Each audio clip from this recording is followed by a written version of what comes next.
I'll be talking about the People and Parks program, how we have embraced people in protected areas management in South Africa. I'm here with my colleagues Bonisile Mia, who will take us further into how we coordinate the program from local government to national sphere of government. Okay, just to provide, sorry about that, the history of how protected areas were established in South Africa pre-1994. At the time, there were no biodiversity strategic planning. They were established as a result of moving people from their ancestral land to pave way for this conservation. It was mainly to fence in animals and distinction of wildlife and communities. So that's how protected areas were established in South Africa. So with that setup, the problem was that there was lots of animosity and hatred that arose between communities and park management because of that removal of people, and they were seen as island where people were not getting benefits except cheap labor. Also, from protected areas management side, there was lack of buy-in from communities on matters of protected areas management. So that was the challenges we had with protected areas management pre-1994. So what we had to do post-1994 as a country, in terms of legislative perspective, our constitution talks to issues of environmental rights and to address the issues of removing people to pave way for establishment of protected areas. There was a development of Restitution of Land Rights Act, which dealt with issues of land restoration and financial compensation to those people who were removed previously. And we also developed the Protected Areas, NAMPA Protected Areas Act 2003, which give provisions to co-manage protected areas with communities or any stakeholders who have interest in protected areas management. We then had to manage the dynamics and the uncertainties that was created pre-1994, where as government we committed to provide a platform to engage with local communities on issues of protected areas management. So post-1994, the management of protected areas was then changed. There was a paradigm shift in how protected areas management was managed in South Africa. It needed to talk to issues of environment, to continue to provide ecosystem goals and services, to continue to serve as a buffer or as a critical areas for climate change and other natural disasters. At the same time, protected areas had to respond to economic development of the country, wherein ecotourism is used as a spin-off to unlock economic development of the country. We also seen protected areas looking at issues of social development, where we needed to make sure that they contribute to job creation, they contribute to cultural heritage, spiritual issues related to people. So subsequent to that, we also had a national and international push. You'll recall that South Africa is a signatory to CBD, Convention on Biological Diversity. So we have to respond to program of work on protected areas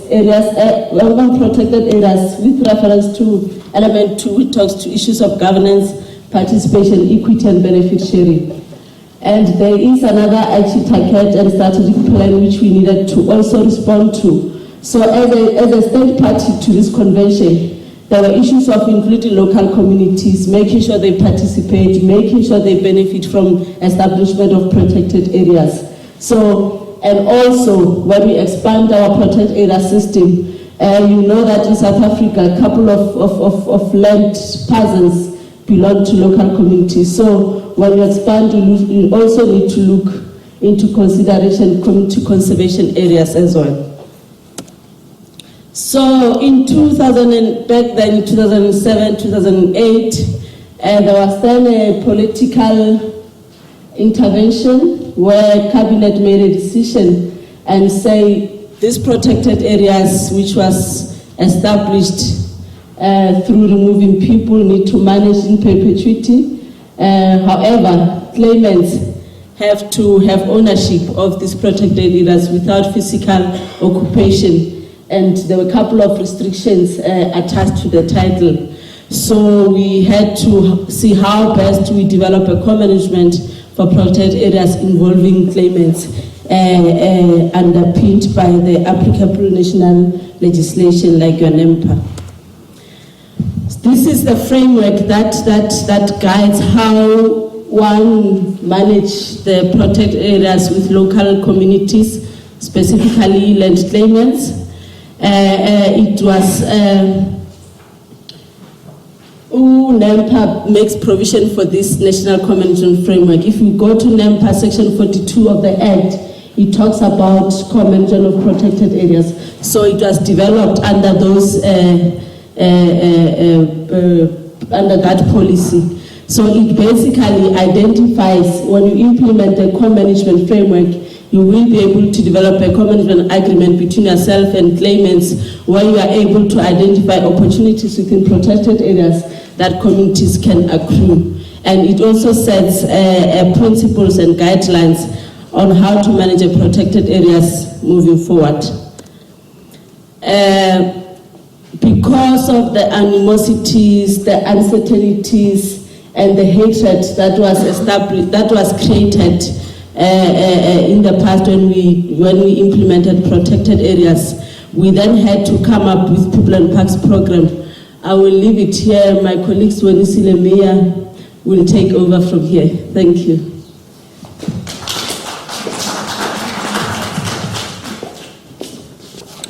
Thank you, Koena. My name is Swonisile Meya from the Department of Environmental Affairs. I'll be focusing on the implementation of the program and the challenges on implementing the program. The program was established in 2004 to address issues of conservation with the communities and to also make sure that the communities that were previously displaced benefit from the protected areas, and to also harmonize the relationship between the communities and the protected areas. Up to date, we have held 6 conferences, and our previous conference was in September this year in Umtata. And the main objectives of these conferences, we hold these conferences every 2 years to track progress on the implementation of the program and to also address the challenges on the implementation of the program. This is our coordination mechanism. All management authorities are encouraged to establish a park forum. And the park forum deals specifically with park issues, and it also serves as a reference group for participation in protected areas management activities. And then from the park forum, people are elected to sit at the provincial steering committee. And the provincial steering committee integrates the program activities into provincial strategic business plan. And then from the provincial steering committee, people are elected to sit at the national steering committee. And at the national steering committee, that's where the implementation of the program is monitored. And the national steering committee comprises of government officials and the community members. And then the references are forwarded to the CEO's forum. The CEO's forum forwards the recommendations to the MINMEC and MINTEC, where the provincial members of Executive Council and the Minister of Environmental Affairs sit. And these are just few examples of the benefits accrued by communities from the protected areas. Few examples are the development of community lodges, community bursaries from protected areas, job creation, community conservation levy from tourists, which can be used to develop the communities, sustainable utilization of natural resources from protected areas, free access to protected areas. I know some parks, during the National Parks Week, they give free access to tourists to promote the protected areas. There's environmental education. And these are the few challenges on implementing the program. We've come very far. Some of the challenges are addressing the community mistrust towards the sector, clear articulation of benefit sharing to communities, community conflicts arising from variable interests, legislative inadequacies on some community-orientated matters, filtration of money to intended beneficiaries, and slow rate of mindset change with protected areas managers. You will find that most protected areas managers, they still have this mindset that their mandate is to conserve what's inside and they forget about the people outside. And in conclusion, as government, we need to continue with capacity building for the communities to increase their meaningful participation and contribution towards protected areas management. We also need to solidify protected areas benefit filtration to communities, and there needs to be a continuous radical enforcement of community involvement through relevant legislation, policies, and frameworks. Thank you for the opportunity to share the program with you.